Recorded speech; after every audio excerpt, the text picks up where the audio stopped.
if you listen to the last recording, which you should, if you haven't listened to the last episode, we broke down the brand new Andor trailer for season 2. And we talked about maybe the best episode of Andor season 1 with One Way Out. Just a fantastic fun time we had on there.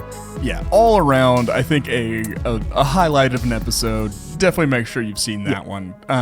We did tease a few things for this episode at the end. And I think the first thing we should probably address, the thing that's burning on everyone's mind. Everyone wants to hear this.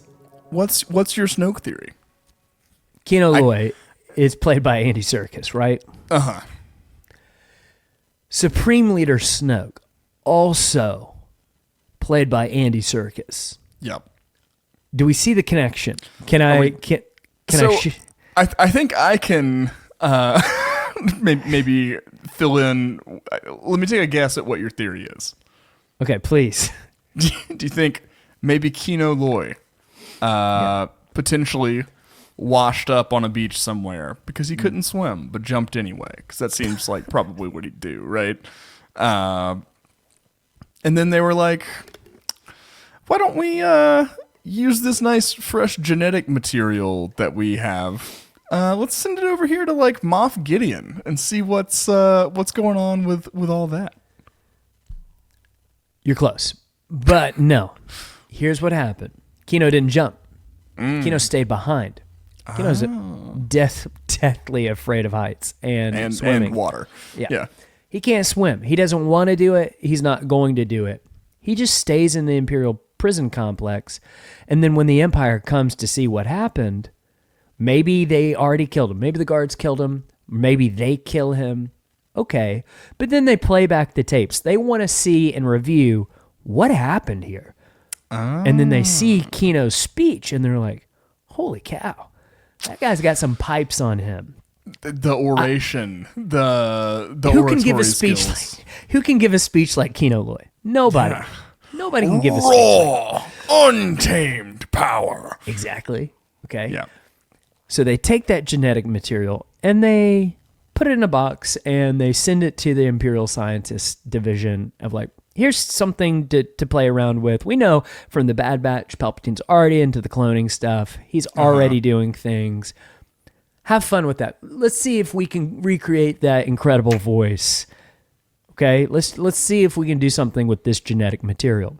Well, then we also know from the events of The Mandalorian that we've got Dr. Pershing experimenting on Grogu and trying to get the metachlorians from Grogu.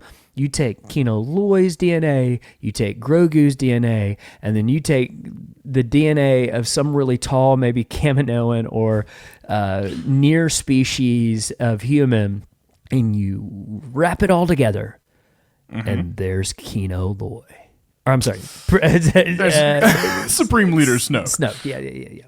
All right, I get it. So like a kind of a Frankensteining amalgamation type deal, but so that's not really Kino Loy, but maybe his genetic material. His voice. Yeah. So like he's got the pipes. All right, I can't believe I've heard a new Snoke theory in the year 2025. It's been like 10 years that we've been almost. Yeah. It honestly, no, yeah, you're right. Because The Force Awakens is almost 10 years old. Yeah, it will be at the end of this year. That's crazy. Golly. And I mean, like we were already speculating, I think, even before it came out. Yeah. So, it's Ezra. Ezra is Snoke. Okay, all right. Well, we got the Snoke theory there. I think I like that one. It's a little more plausible. I think it's. I don't believe it, but no, of course not. I think they just knew Andy Serkis is an amazing performer and had the right chops for this, and since he was already kind of in the Lucasfilm family, and he's not actually a tall alien who's scarred. He's not. That's not what he looks like. So, I thought Kino Loy was the CGI version, and then Snoke was. He actually looks like Gollum. Yeah, I mean, like that's his real body. Yeah, I've only seen him as like. A little creature guy and like a chimpanzee, so The second thing that people want to hear about that we teased on last week's episode, which everybody should listen to, or at least go click play on for a minute, On your Again, podcast that hurts app. our watch time, actually, Alex. Don't On do your it just a podcast minute. app. Podcast app is great. Play it for a minute on your podcast app, not YouTube. Okay. But we're going to announce our prizes for our Andor sweepstake. Yeah. Is that how you say it? Sweepstakes. We're doing a giveaway. Let's say that. Andor giveaway. Now, Yeah. we don't want to start the competition yet. It's going to be starting at the beginning of April, but we wanted to tease what the prizes were, so we're not going to give out the code for what we want you to put into our 5-star reviews on Apple Podcasts and Spotify. We just want to show you what you could be winning for when we do that. Yeah. Okay? Because So again, we wanted to make sure you knew this is not an April Fool's joke. The prize Yeah. we're giving out, and No. the competition is going to start on April 1st. So we Yeah. just want to make sure that preemptively this is the real deal.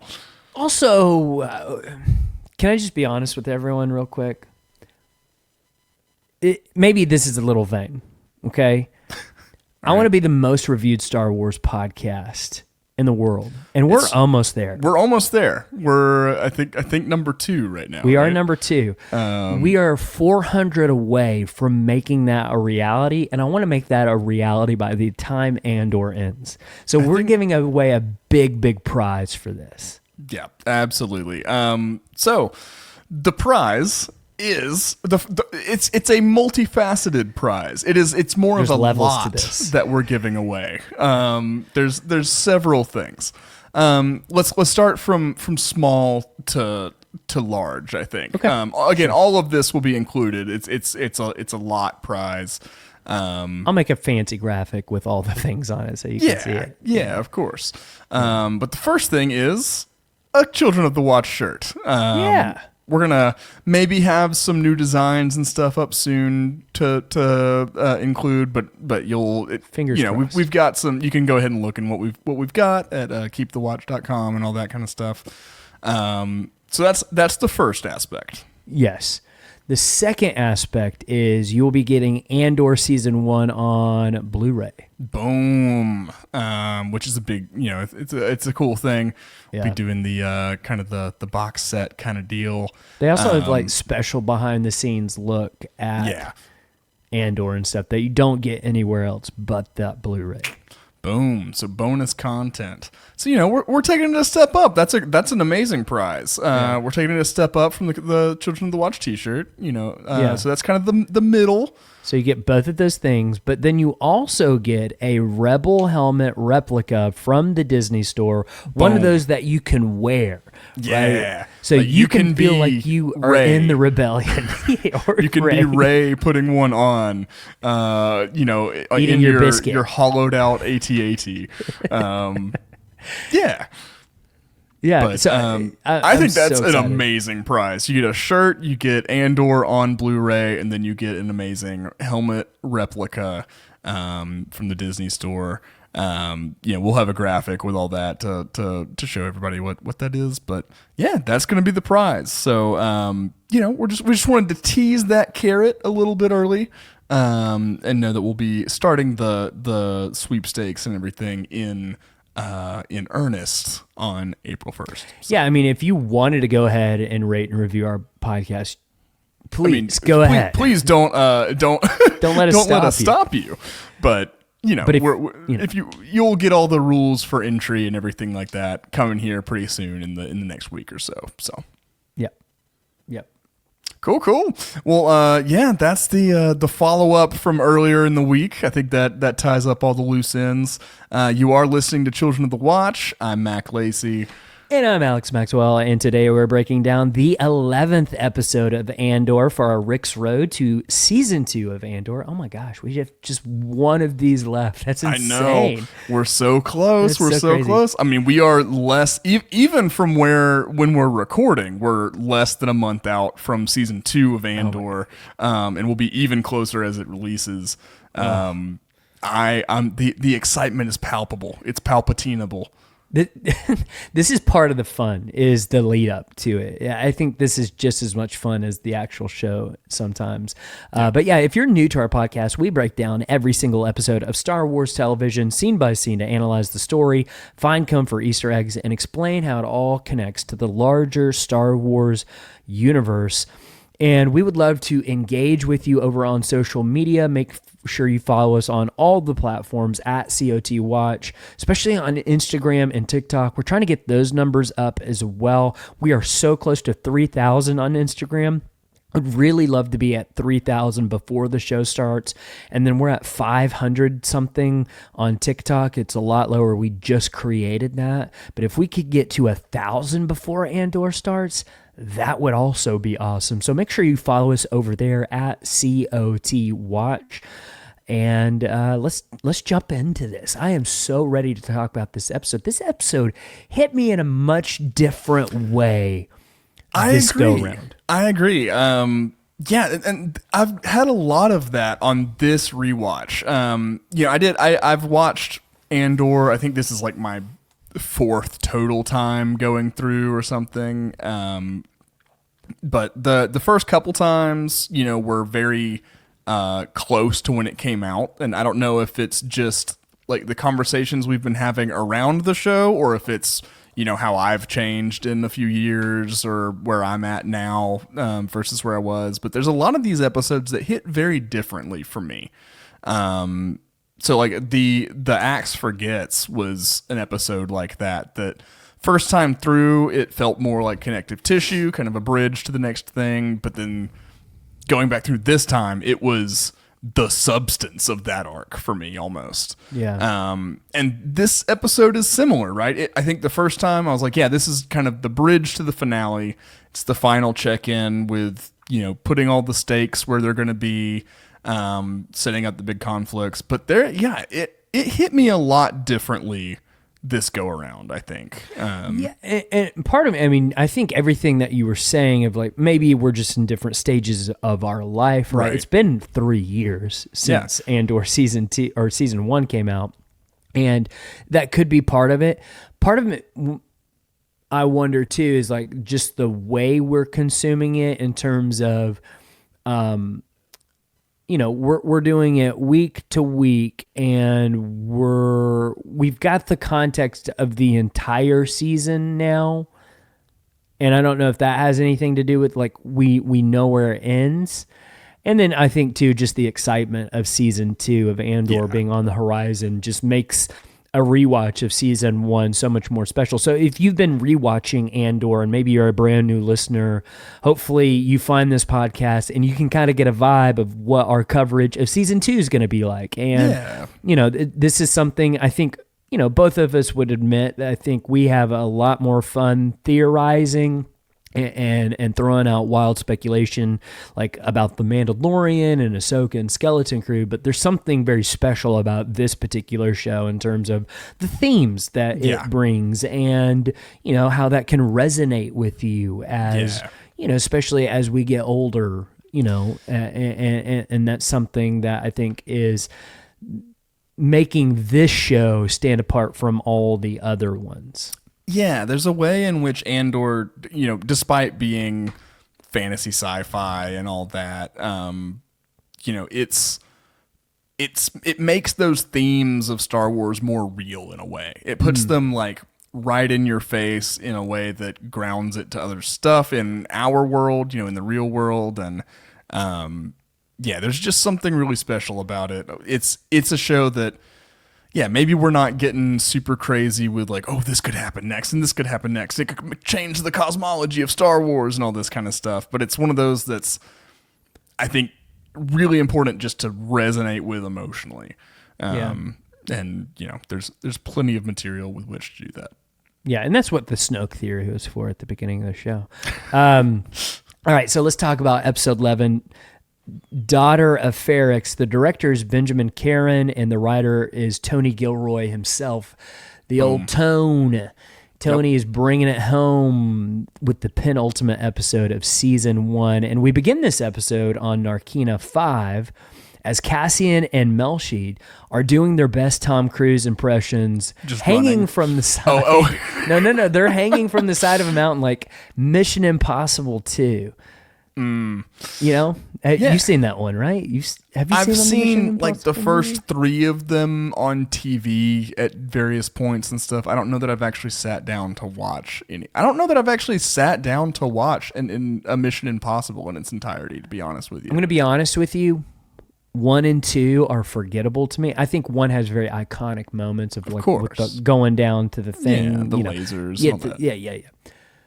But it really starts at 3. That's the J.J. Abrams one, and that's what rebooted the franchise, and it's really where the story begins, in my opinion. I would start there if you're gonna watch and partake in those movies. They're fun. I mean, a guy who's willing to put his life on the line. Oh, of When course. filming a movie, I'm gonna go watch that. Yeah, it's like wrestling. It's for the spectacle of it, honestly. Exactly, Yeah, I get it. Yeah, I respect that. So yeah, they're hanging off the side of the mountain like Tom Cruise in Mission Impossible 2.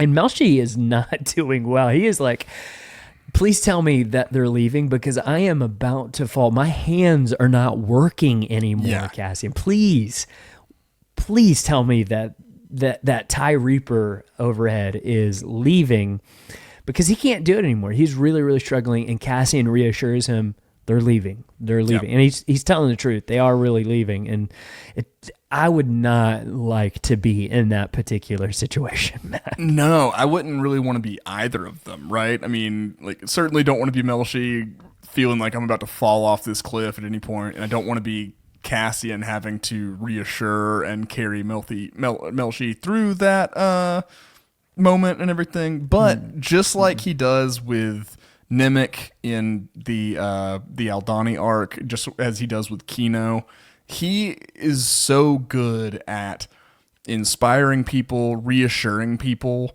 and getting people through moments like this. Yeah. Yeah, and it's something, again, I didn't really notice maybe on the first viewing of this, but I'm definitely picking up way more on the rewatch. But then we cut to Ferrix. We move away from Narkina 5 and go back to Ferrix, and this is the scene that almost broke me from the beginning of this episode. I never truly recovered when we begin with B2 watching as the daughters of Ferrix are talking about Marva's death. And we even see B2 at one moment kind of like shake. Yeah. And he's really upset. And Brasso is explaining that they're about to take her out and they can clear the room for him. But then B2 says that he doesn't want to be alone. He doesn't want them to leave. And this is just so incredibly sad. Yeah. We got one thing I think we maybe failed to mention in our breakdown of last episode was that at one point on Ferrix, they're talking about Marva intentionally not taking her meds. Yeah, you're right. Like the doctor was trying to put them in her food and stuff, and then she was like, "No, it's ruining the food. Like, let me enjoy my last days with good food and stuff like that." I think that just like speaks to where she's at. She kind of sees the writing on the wall, and she's resolved to, with whatever time she's got left, she's going to live it out, in a way that matters. But yeah, just seeing B2 cope with everything and just seeing the effect of Marva's passing on the community, right? You get a massive sense that she was kind of a pillar in a lot of ways. Yeah. I think, a lot of people loved her. I think she probably had helped a lot of people in her time. And, it's just a sad thing. And especially with B2, it's heartbreaking. It's like if your dog had thoughts and then you were hearing those thoughts of your dog out loud after, you died, and you get to see that. That's terrible. It's terrible. It's so awful. And then Brasso asked B2 to help the daughters. Like, hey, you just stay here. You don't have to come with me right now, because B2 just kind of wants to stick to Brasso because he doesn't really know what to do. And Brasso's trying to convince him, like, hey, listen, they need your help. You know your way around here. They don't really know their way around here. Can you please stay here and help them? But B2 says he just wants to go with Brasso. He just wants to, like, he doesn't, because that's like the closest thing to family that he has right now. Yeah, he just doesn't want to be alone. He just needs somebody by his side. I put a little sad face in my notes. It just made me so sad. I've never felt so sad over a droid. Like, I know the moment in Rogue One when K2 is saying climb and he's kind of like breaking apart. That's rough. Yeah. I'm going to be honest with you. I don't connect with K2 all that much. Like, if he were my droid, I would find that super annoying. I would like a droid like B2. I think the Alan Tudyk of it all really endears me to K2. Oh yeah, he's great. Like I'm not saying he's bad. The performance and everything really makes me care. For sure. But like K2 is your friend. It's like K2 is basically another person at the operating level. B2 is like a pet, you know? Yeah, because he can speak basic, right? Like, right. And it's not like, you know, your typical astromech droid where it's beeps, right? It's binary. Right. No, this is, you can actually understand everything that you're saying as an audience member, right? Yeah. And so that makes it a little bit different too, because I could also see me getting very, very upset at BB-8's death. That one, or Dio and Rise of Skywalker. Dio, yeah. I love Dio. He's very much like B2. Right. Those two would be two peas in a pod. I don't know if they'd be good for each other or bad for each other. They may just be very neurotic together. They would. Yeah. I'm sorry. Just squeaky wheel all the way around B2. Yeah. I love Dio. I hope he's in the future movies. But yeah, I've never felt so sad over a droid than this moment right here. But outside, they take her body as B2 watches from the window. And again, it's just incredibly heartbreaking and sad. And I'm very worried for B2 in season 2, by the way. I don't know what's going to happen to him. We saw him in the trailer. He is in that big kind of group picnic shot or whatever in the most recent trailer. So we know that his story will continue. Yeah. I still think that the B2 to K2 thing could be true, of like doing the whole L3 into the Falcon thing. Like, they're actually the same thing. The personality doesn't line up at all. Like, It L3 doesn't. being in the Falcon, that makes sense with what her personality was. I don't know about that. I don't see B2's consciousness becoming K2's. You know. No, it would definitely be like where the KX droid in him, like almost like the Ultron Vision thing going on. Like, there's a battle in there. I don't know, but I agree. I think that's doubtful to happen, but it is a kind of a weird coincidence that his name's B2 and then K2. I don't know. It's just kind of weird to me. Maybe he names him K2 because of B2. Maybe that's it. Like you said, all of Ferrix, very, very somber. Like you said, she is a pillar in this community. I think we see that in the episode next week, the finale, Rix Road, for sure. But and you finally get to see kind of what she's been up to, you know, in a retrospective way. So I like the pacing they do too with her death, and then still, like, you know, spoiler alert, still having a big moment in the finale. Yes, I like that. Showing how inspiration can live on after you and still affect people, and the legacy you leave can still enact change even after you're gone. Yeah, I like that a lot.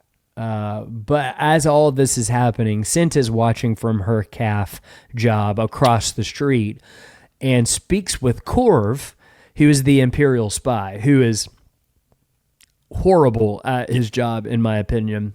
We get that later in this episode where he's just openly talking into his thing, not trying to hide the fact that he is an Imperial spy watching Marva. But they both talk about Marva together without kind of realizing that they're both doing the same thing, that they've both been watching the home, waiting for Cassian to show up. That's really what they're there for. And then we cut to another part on Narkina 5, And on a ridge, Melshi and Cassian see some Narkinians down below, and they see that they have a quad jumper, which From the Force Awakens. It's Yeah. what they initially had their eyes on before having to get the Falcon, right? which is one of my favorite scenes in Star Wars. I mean, that reveal in garbage will do, or theater, whatever the line is. that reveal in theater was so epic. Of like Yeah. when the audience realized It's the it Falcon. is the Falcon. Oh man, Yeah. dude, there was. God, if I could relive watching The Force Awakens for the first time with a movie audience, oh my gosh. Yeah. It was good it was so stuff. good. It was good stuff. Yeah, so they've got a quad jumper, and like you said, that's what they were trying to go for in The Force Awakens. And And then you see like Rey's parents leaving on as well, if I'm not mistaken. I think it's also a quad jumper. That ended up being Ochia Bestoon's ship that we see in Rise of Skywalker. Okay, Which is okay. a different, very similar looking ship, but different ship. Yeah. Ochia Bestoon. If I had time to talk about that guy. So Melshi is ready to go, and he doesn't even really wait for Cassian to like, hey, are we going to plan this out? And he just kind of starts sprinting down the mountain for the quadra. Like he's seeing these aliens and their body shape and thinking, It's like, I think I've got them in yeah, the we speed can- department. we I think can I've got a these little guys. more hustle. yeah. Here's a funny thing.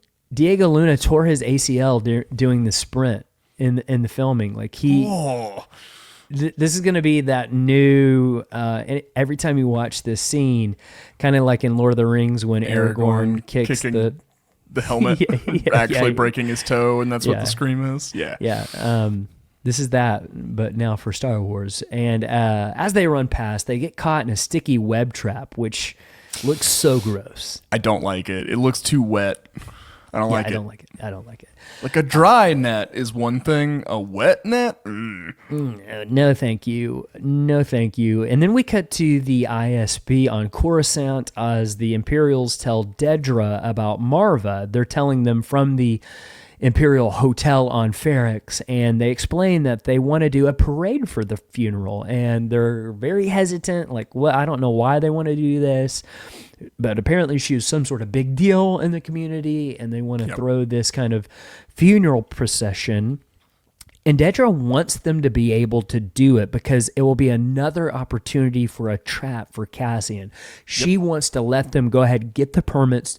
They let them do this because we've already kind of missed the window of Cassian coming back, but he might show up for something like this. Right. So It's- she's down to let it happen. It's the perfect bait to, set up a mousetrap around. Yeah. It's good. And then I love that we get the explanation of kind of how they do their funerals, and it's a procession down Rix Road and everything like that. And that when you die on Ferrix, you're turned into like you're cremated. Your ashes go into a brick. It mixes with the stone, and then They find a wall for you. They find a wall for you. I love that. Yeah. I think that's a really cool way to honor your past loved ones, but that they're still they're still helping build the city even in death. They're still part of the city. You can kind of you can still go visit them and stuff like that, like a headstone would be, but there's a functional purpose for them to play even after death, Yeah, it's still giving that community aspect of Ferrix that we've been talking about our entire rewatch of like they're still giving purpose to the community of like providing something for them. Yeah, and I think that's powerful. You become one with the stone.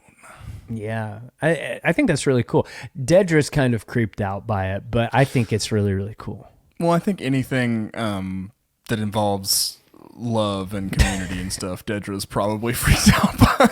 Yeah, especially on Syril's part. Okay, well, that's not love or community. That's a whole other thing. Anybody would be stalking. freaked out by that. Yeah, we can't judge her too hard on that one. Then we cut back to Narkina 5, and these Narkinians have to be the most Lord of the Ring looking aliens I have ever seen. Yeah, I wanted to ask you, I know like in our initial breakdowns of Andor and stuff, a thing that I didn't really like the tonal shift that these aliens provided. This is definitely the more goofy Looney Tunes scene in Andor, in my opinion, right? You've got these like it's this and then the big alien loan shark kind of guy that that moment where he's like, Earlier being paid to stand here in the first first episode, I think.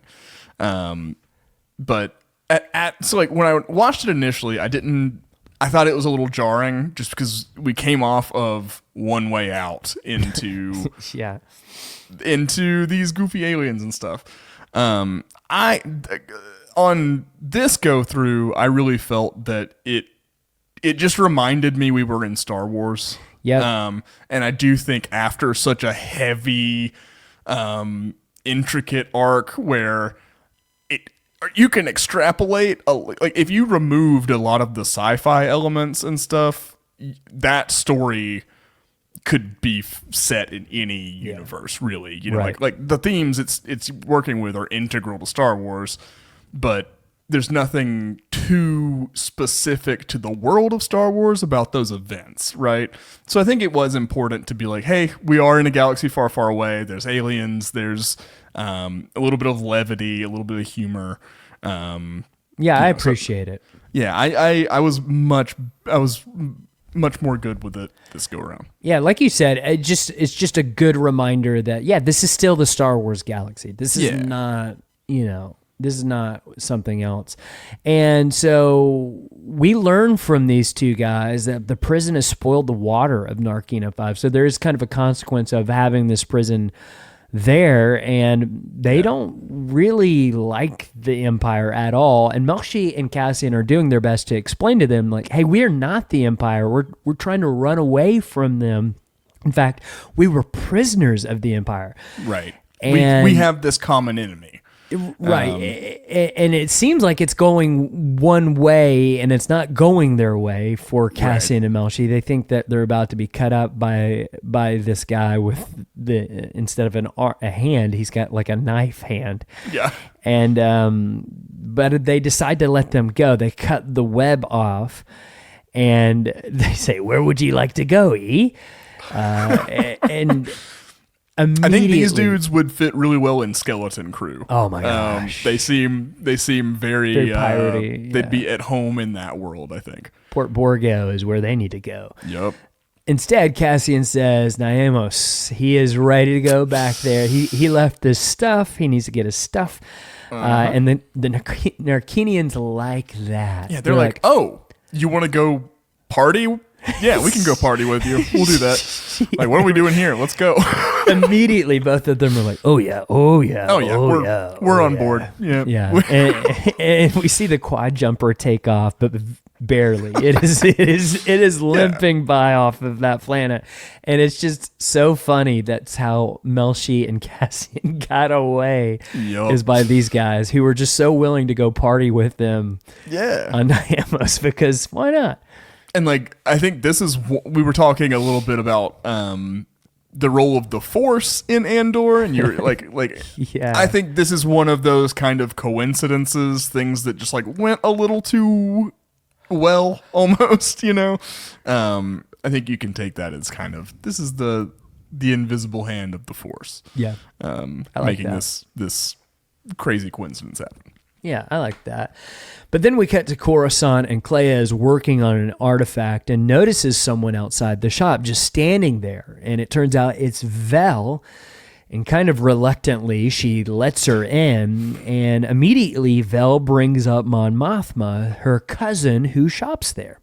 Yeah. And Clea asks if she'd like to take a look at the new pieces, but Vel drops the pretending very quickly. She kind of starts it at first, but then very quickly is like, I don't want to do this with you. There's nobody here. There's nobody listening. Yeah. Let's do this. But Clea is kind of trying to keep the appearances up. And Vel brings up that the Fondor is gone. She already went around back to check that it's not there. And she wants to know where Luthan went. We almost lost Mac. I was trying to mute my mic at the same time that a coughing spell was coming over me. But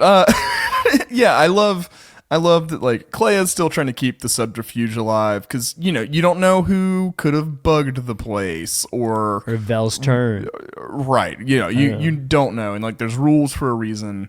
But you get the desperation in Vel that, like, hey, we just gotta, like, please just cut to the chase with me. She goes on to say, I gave him Aldani. What have you done lately? Yep. And she kind of challenges Clea in that way. And Clea defends herself, by the way, in front of the Mortis tablets. They're just there. Nice. Yeah, they're just in the background. Again, Luthan's like, what are you doing with all this in your shop? There's a Jedi Temple guard helmet featured on one of the tables. There's a gun and shield behind them. Yep. There's all kinds of stuff in here that's, Star Killer's armor. Deal. Yeah. I mean, this guy's got the goods. I would love to work there. That would be the job. Doc Ondar has nothing on Luthan, in my opinion. No. Not at all. But then, so Clea defends herself, and she gives in and says that what info she wants to give him. And Vel reveals that it's about Cassian's mother dying, and she's going there to see if Andor will show up. And Clea promises to let Luthan know and let him know where that information came from. So it seems like we're getting what the power dynamics are. Clea and Vel seem like they're maybe on the same level, kind of competing for Luthan's attention. And Luthan really is the person who is really in charge of everything, especially in terms of this proto-rebel alliance before it's really the alliance yet. Like, he seems to be the driving force. Yeah, and you get the sense that he's really the only person who can see the full picture because he's the only one manipulating each piece, and he's keeping the pieces kind of from learning about each other or learning about his involvement with all the other pieces. And the code name Axis is turning out to be very, very apt. Yeah, Axis. Then we get to Ferrix, and B2 is happy Brasso comes back as the Imperial spy. Makes it super obvious he's a spy. He just is talking into his little recorder thing very loudly what is going on. It's the arrogance of the Empire that Cassian's talking about. They couldn't imagine that anybody would be even considering that, much less that there's a counter spy right next to him, It's that overconfidence, that arrogance. And the timekeeper keeps the time as Brasso looks around. The time grappler. I'm sorry. So that would be your job. Put some Ferrix. Respect on my man's name. As a fellow time grappler, our profession is a time honored one. Please give it its due. Time honored. Get it. It's good. So the time grappler keeps the time as Brasso looks around the empty Andor residence. And Brasso asks B2 to come with him, but B2 doesn't want to leave yet. He's kind of hesitant to leave his home, as anybody would. Yeah. Of that's your home. It's also where the people that you love lived, even though it's empty now. But Brasso won't let him stay alone. But then B2 has a counter. What if you stayed here for a night? And Brasso agrees for one night because he's that dude. He's so solid. He's there for everybody. He's the best friend you could have. Absolutely. Other than you, Alex, you're the best friend anybody could have. You're my Brasso. Maybe that's the shirt. You're my Brasso. Yeah, maybe. You're my Brasso. Brasso, bro. Brasso Bros. and it's just two Brassos. One's in green, one's in red. They're both wearing overalls. They're plumbers. They're Italian. The Super Brasso brothers. I get the sense. So good. I get the sense that this one night is kind of like when the stray neighborhood cat is like shows up on your porch and it's kind of hanging out wanting some food, and you're like, Sure. it's bad weather outside. Maybe I'll bring it in for just this one night, and then tomorrow we'll find a place for it. And then 10 years later, it's laying on your lap. Chicken. And Yeah. I think that's probably going to kind of be the situation with happening. B2 and Brasso, especially because we know that they're at least together in season 2. Yeah. And hopefully it stays that way. Yeah. Tony, don't you Oh. dare do that to us, Tony. I don't know if I'd be more upset about Brasso or B2. It's going to happen at the same time if it does. Which is good. It's terrible. Just the double blow. Oh, I'm not ready for that. B2 leaves his charging station, finally, thanks to Brasso. And then we cut to the hotel, and Bix is not doing well. Just a reminder that she has been interrogated by Dr. Gorst, and it is the worst. She hears Gorst over and over again in her mind, and then a man named Casax enters, asking her to join him. He walks her through the hallway into another room, and the Imperials begin to question her. And she's not looking well at all. She's not with them. She's in the room with them, but she's not there. She's not mentally present. No, she is still trying to get the screams that she was hearing out of her head. You know, like I get kind of the sense that Bix has been permanently altered in a way for sure. from this experience. You know, traumatic stuff. 100%. And the Imperials want to know, like, if Dr. Gorst has been really good at his job, and they bring up an image of Anto Krieger, and we finally get a look at him, but it's a hologram. Yep. This guy's a big dude, and we get a good look at him, and they want her to look at him because they want to know if that is Axis, but Bix doesn't or can't answer, and it's like I got the feeling that she does answer. We just don't know. Like I got the sense that they cut away right when she's like about to answer in whichever way she does, and they're just intentionally withholding that information from us. I get the sense that she has no idea who that is, and they're going to be super mad and disappointed of like, we were pretty sure that this guy's Axis, and they're going to think that she's resisting, which is going to lead to more torture and all that. And when it's really in the truth, she has no idea who that is. Like, I have no idea, because they're all so disconnected as a rebellion right now. Yeah, I think the first couple times through Anto Krieger, I always want to say Anton, Anton Krieger. I think that whole thing was a thing that I thought was kind of a miss, just being, oh, there's this important figure that we never actually see or never get anything. I think it's brilliant now, because like Krieger is almost this MacGuffin keeping the plot moving and stuff, but it goes to show how disconnected all the parts of the rebellion are. The fact that we could be seeing the likes of Saw Gerrera, Mon Mothma, and then there's just another key leader in the rebellion that we don't even see because everything's so disjointed. And putting us in the position of a lot of the characters of not having information about that kind of stuff. Right. It's a lot of good stuff. So then we cut back to Coruscant, and Lita and her friends get super excited for child marriage. They are just so into this idea of, I mean, and it makes sense. They're middle school aged or a little older than that. And, they might be thinking like, yeah, we're going to get married and this is going to be fun. And this is, a big deal. But I also think that it is a good parallel of like how a lot of times youth can rebel in a way that you might not expect, right? Mm-hmm. Like if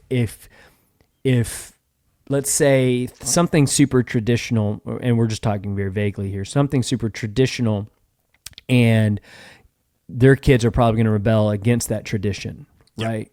And then they're going to be so anti-traditional, their kids are going to be so traditional to rebel against them. Yeah. And I think that's what's happening here. Absolutely. I get the sense that this is kind of the Chandrilan religion, even if it's not centered around a deity or anything like that. It's like, or it could be like Confucianism, where it's a philosophy with near religious overtones, but it's not, about a deity or anything like that.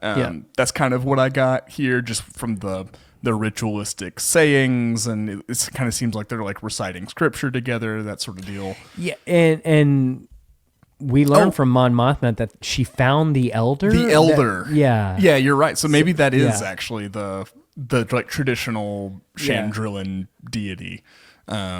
Which interesting if there could be any kind of have the Mortis figures not been referred to as the elders? I think they have. Don't do this to me.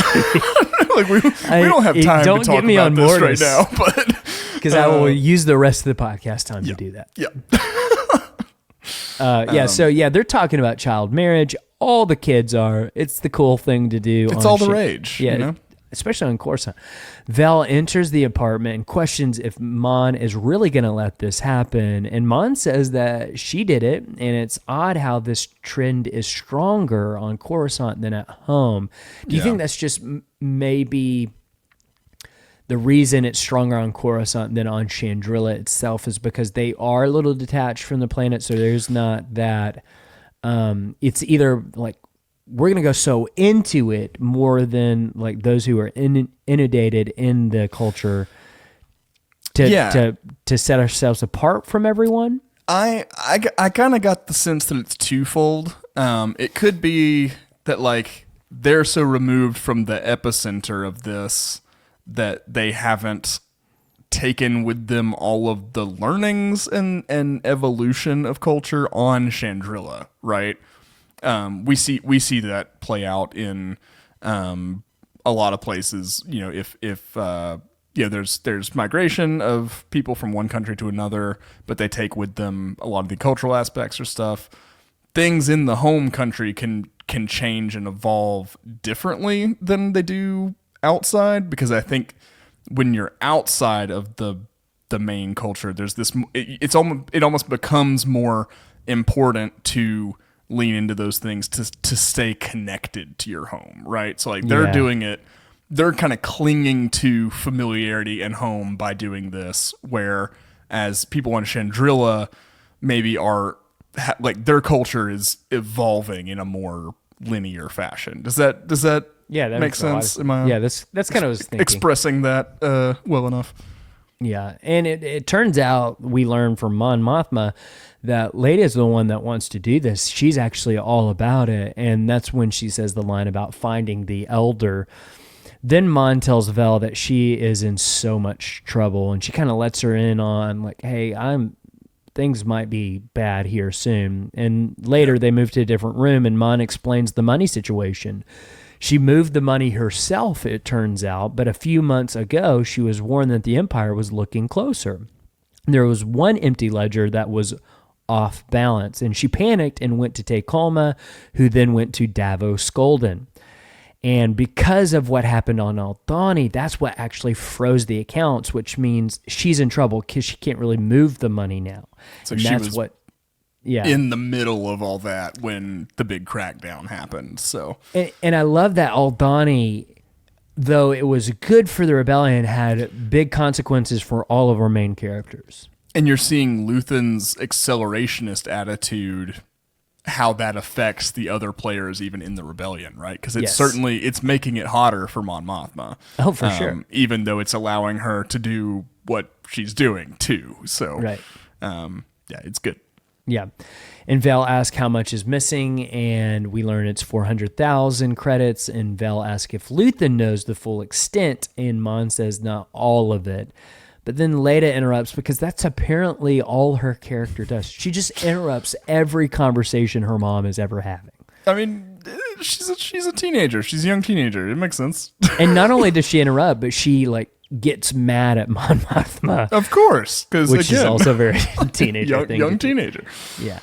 And then elsewhere on Coruscant, Edie Karn wakes up Syril Karn because he has a call, and it turns out Linus Mosk is calling, old friend from work. Linus Mosk. And they're still addressing each other as like sergeant and captain and all that, I think. So it's like they have not mentally moved on from who they were, I think. Not at all. And he updates us on his life, and he's working somewhere where there's a smelter, and it is not a great connection that they have. This is not something where they can actually listen to each other and understand each other fully. And it brings the comedy and levity to this episode that's, been so heavy thus far. And turns out he has an update about Andor because Marva died, his mother. And that's when Syril starts to realize, okay, that means Cassian's probably coming back. That means they can get the revenge on what happened on Preox Morlana. Yep. So their stories are coming full circle. That means they're going back. But then Edie Karn gives a great line here. She says, "The mystery of your former triumphs have been vanquished. I can sleep easy now." I'm like, I don't even know how to take that. Just making fun of him, I think, straight to his face of like, oh, wow, look at you playing soldier. Now I understand what it is that was so important. Let me go to sleep now. Like, I almost feel like she's kind of making fun of him in a way. Yeah, I mean, for sure. She's condescending. Yeah. We cut to Niamos with an exclamation point. It's not as exciting as it once was. Not the party planet that we saw back in announcement. Right. No one's on the beach. Even like I almost got the sense that it was more of a family that Cassian was having to sneak past to get his stuff in the hotel room than like what his situation was when he was in that room. So yeah, you're definitely seeing stuff change. The vibe is off. It's different. Well, I think because of what happened with the shore troopers, they're just cracking down on people, putting people in prison. You're not going to go outside anymore because you might just go to prison if you go outside and do anything. No reason. And prison is forever now, so you really don't want to be there. Yeah, so Cassian breaks into his former room as a couple of aliens sleep in the bed together, and he takes his box of stuff and sneaks out. And then we cut to Surga Milo, which is Saw Gerrera's planet that he's operating off of. And Two Tubes stops Luthan, warning him that he's in a mood. But then he takes him to see Saw. And Saw agrees to the Spellhouse power station attack that was brought up earlier, back a few episodes ago, that he will bring the air power, but he doesn't want any oversight. He doesn't want anyone telling him what to do. And he wants all the gear Luthan promised him. It's like, it almost feels like, to me, just outsider looking on Saw Gerrera, that Saw Gerrera is a little bipolar. Yeah. Right? Like, I think he's got some bipolar tendencies of like, he can be extremely angry about a situation. And now this is like almost completely, almost manically different of like, I've got a plan. I'm all in now. I'm excited. I thought about what you said. Yeah, let's do this. You know what I mean? Like, almost in a manic kind of way, in the sense of like, what is going on with him? Because Two Tubes does say that he's in a mood. He's in a mood. I just think he's a person who is ruled by passion instead of logic. That's great. Because I am someone who kind of tends this way too, in terms of like what I feel can become too real in the moment a lot of the time. And like what I feel can be reality, even if that's not the case, because feelings are affected by so much. So I think Saul is just kind of ruled by passion, and logic is not coming into play. It's just like whatever he feels in the moment, that's the truth, and that's the guiding principle for him even if the next moment he's going to be feeling different, you know? Which is going to make it hard for him to be the leader of a rebellion. Yeah. And I think Luthen knows that of like, I don't know, you're kind of all over the place in this situation here. And Luthen lets him know this is not going to happen. The thing that I brought up to you, we're not going to do. Yeah. And you see Saw get disappointed, and he starts to question, well, what? You were so all about this, and you're the one that came up with this idea. What's the problem? But Luthen explains that the ISB knows Krieger's plans, and very quickly Saw catches on that Krieger doesn't know. Like he hasn't clued in that to Krieger that this is coming. That they're just going to let Krieger walk into that trap. In my notes, I wrote, Krieger doesn't know, say it ain't so. Na na na na na na na na. X-Wings take off, fly away home. Na na na na na na na na na. Yeah. Saw starts questioning how he knows all of this, and then he starts questioning, what if Luthen did the same thing to him? And Luthen says that he's never met Krieger, though that they've been in the same room, and Anto didn't even know it. And so he's kind of saying, listen, we have a special relationship because you know who I am. Because I we know talk who you face are. to face. Right.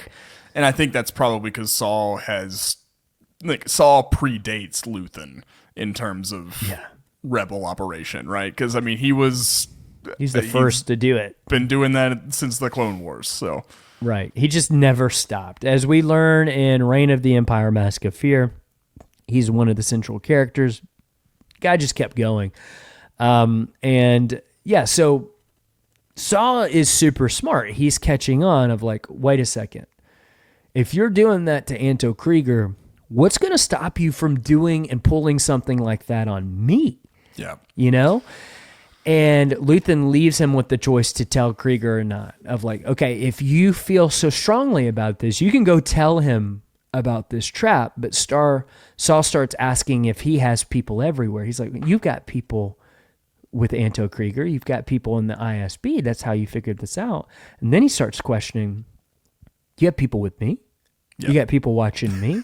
And he starts to realize that's the truth. Because Luthen doesn't say, no, I don't have people watching. Right. Because he does. Deflects. He totally does. He says Two Tubes, who it's obviously not. That's my favorite part. He's like, yeah, it's this guy. And Two Tubes is like, I promise you. Because he's Saw's most diehard follower, I think. He's his right-hand man. Right. So it's it's a very funny deflection, but I think you're spot on. He absolutely has people with Saw. It's not Two Tubes. It's not Two Tubes. And I think this is where the paranoia that we see in Rogue One begins. Yeah. Like when we get to Saw Gerrera to kill me? Yeah. Yeah, because I think what Saw is so afraid of is, in a weird way, what Mon Mothma is also afraid of in terms of when this rebellion's done and we transition back into a republic, what's to stop us from just doing everything wrong again? That's very much what Mon Mothma's fear is. I think that's at the heart of what Saw is afraid of like, listen, you guys are forming into a little proto-government here. Yeah. And I think Saw sees government as bad. Right. Right. And in my opinion, this is Alex speaking, they're a necessary evil that you have to have, right? And I would say Saw's like, nah, we don't need, by this point, he's like, do away with it all. So yeah, I think, again, I tend to side a little more in the Saw direction, right? But right, and so I think this is where that paranoia really, really starts, is because he realizes I don't actually know all of my people like I thought I did. Yeah, like Luthen is better at this than I am, and I'm the best at this. Well, because Saw's not playing the game; he's fighting. Those are different things. He's a soldier. Luthen is fighting by playing the game. So that's a good point. And I get why that inspires a distrust in almost everybody, Yeah, and at this point, Luthen pulls out a blaster on Saw, and he says it's only because he wants Saw to listen. Like, I want you to really hear what I'm saying here, so I've got this out on you. And he said if he was an ISB agent, he'd just send him out there with Anto, because Saw starts getting on that kind of role of like, wait a second, you could be ISB. I can't trust anything now. Right. He's like, no, if I were ISB, I'd just let you walk into the trap. And Saw kind of pulls back a little bit. And it's like, okay, you're right. I get that. And then I love this exchange here. Saw says, for the greater good. And Luthen says, call it what you will. And Saw says, let's call it war. I just love that little exchange between them. Because it gets down to what it is that decisions have to be made in a different way when you're at war. You know, there's just stakes are different. And then what you have to be willing to do is different in war. Yeah. Perfect. Great exchange. I love every time Saul shows up in Rogue One. He's the best. Or not in Rogue One, but I mean, in Rogue One too, but in Andor. And I love seeing, like, I love that from the trailer, we know we're going to get a little further progression. We're going to see him in a later date when he's a little more like the Saul we know in Rogue One. And we know from his character in Star Wars Rebels, who he interacts with the Ghost Crew and Ezra, he also catches on to the Death Star plant. Like, he is destroying the shipments of Kyber, and they specifically go to Geonosis to figure out, like, there's something that happened on Geonosis is connected to the Kyber, and that's probably what.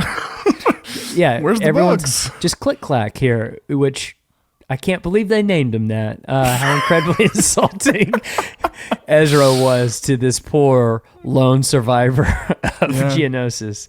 We'll just the call last you of his kind. Click clack. But that is like. That starts him on a trail to Jedi, and we're going to see that in season 2. So I think it's probably going to be a wise idea to be rewatching Rebels maybe along with Andor. At least refamiliarizing if it's been a minute. We have the Rebels rewatch. You can you can catch up with us on our breakdowns. But we're also going to be doing a Rebellion 101 episode in the lead up to Andor season 2 in a few weeks, and I think we're going to clear a lot of that up for you just to get the timeline straight and stuff. For sure. So then we cut to Coruscant. Syril waits for his mother to leave until he goes back to his apartment and unlocks his safe. He takes some credits. He's taking a trip to Ferrix. It's a very quick scene. And then we cut to outside Serga Milo as the Fondor gets a message from Clea. It's Luthen leaving the planet from talking to Saw, and they speak in code. They're talking about this artifact that they've acquired, but what they're really talking about is Cassian and his mother dying. And again, it's all through the code of collecting. They do a really good job with this. But then his comms are cut off. And behind him is a Cantwell-class arrestor cruiser. And this ship looks awesome. I don't know. I'm going to probably differ with you there. It's very New Hope to me. It looks functional. It looks a little bit like a Psy with radar dishes to me, like Ralph or Raphael, the Ninja Turtle, his weapons size. Looks like one of those with radar dishes on the points a little bit, but that's pretty cool to me. I like that. It's all right. Like, it looks functional. I understand immediately what this ship does. Think how many channels they get. They're picking up all kinds of alien UFO transmissions. But Luthen changes his transponder to Alderaan, and they ask for his transponder. That's basically like his license.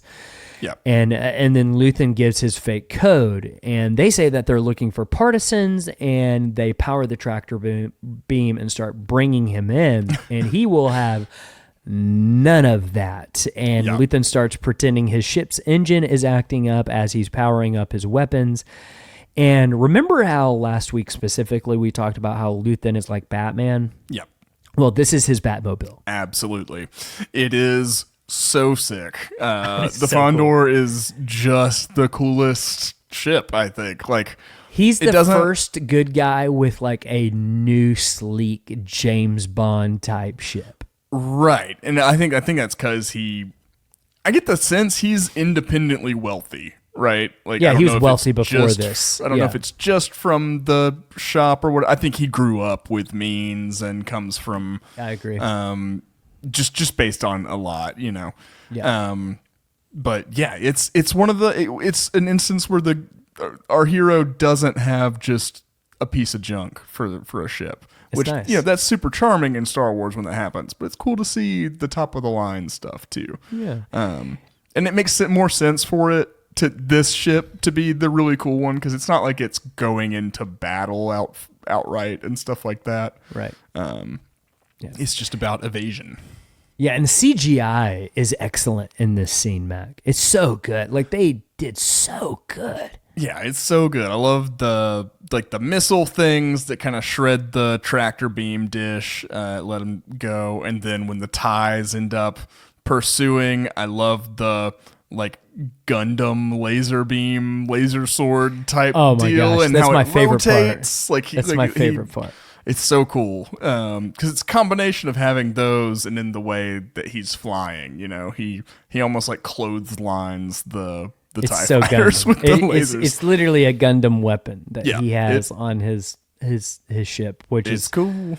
It's so cool. And so after he takes everyone out, he just jumps into hyperspace, leaving behind just Audi the cruiser. Yeah, and they're like, "What just happened? What just happened? Why?" And then we cut back to Ferrix, and Zanwan Freight gets a message from Cassian. He is trying to get a message to Marva, and he doesn't realize that she's died yet. And Zan is the one that has to tell him. And we get his reaction back on Niamos, and Cassian cannot believe it. Melshi is waiting by the crashing waves in a very 90s looking polo. Yeah. He's just wearing a polo from the 90s. He looks like he should be in The Sopranos. like with the pattern of the shirt and everything. It's a button-up shirt, I think. It's a button-up polo. It's like it's short-sleeved, and it reminds me of this is so weird, but from The Mask.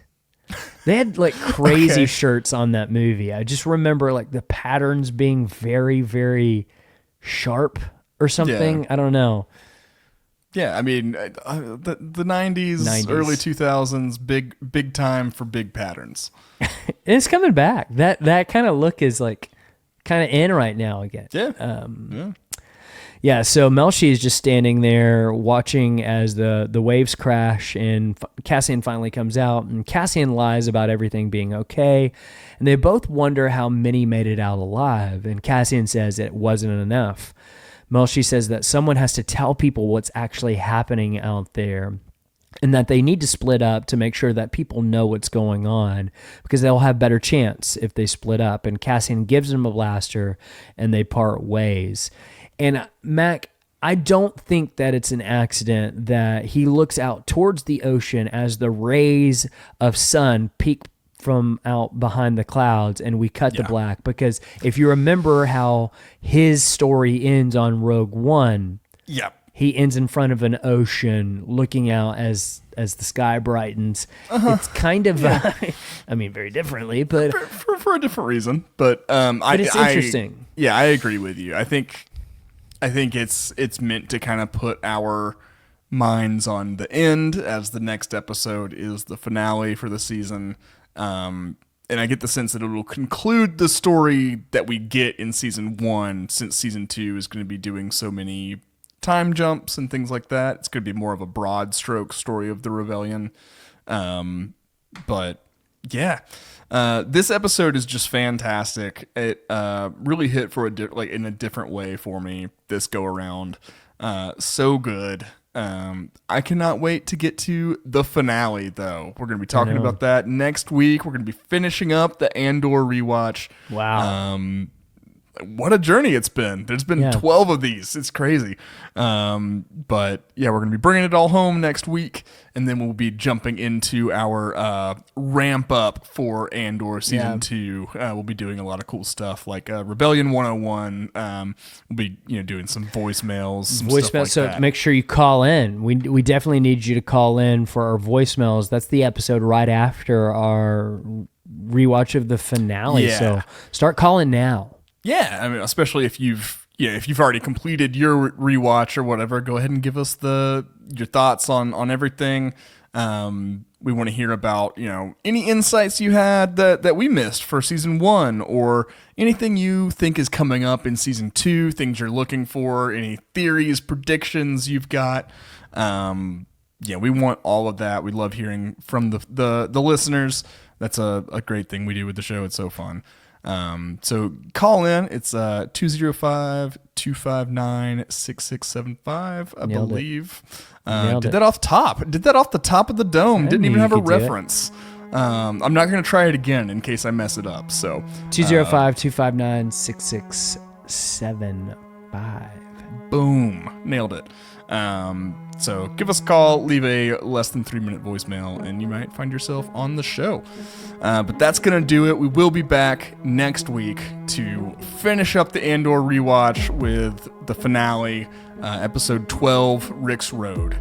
But until then, keep the watch.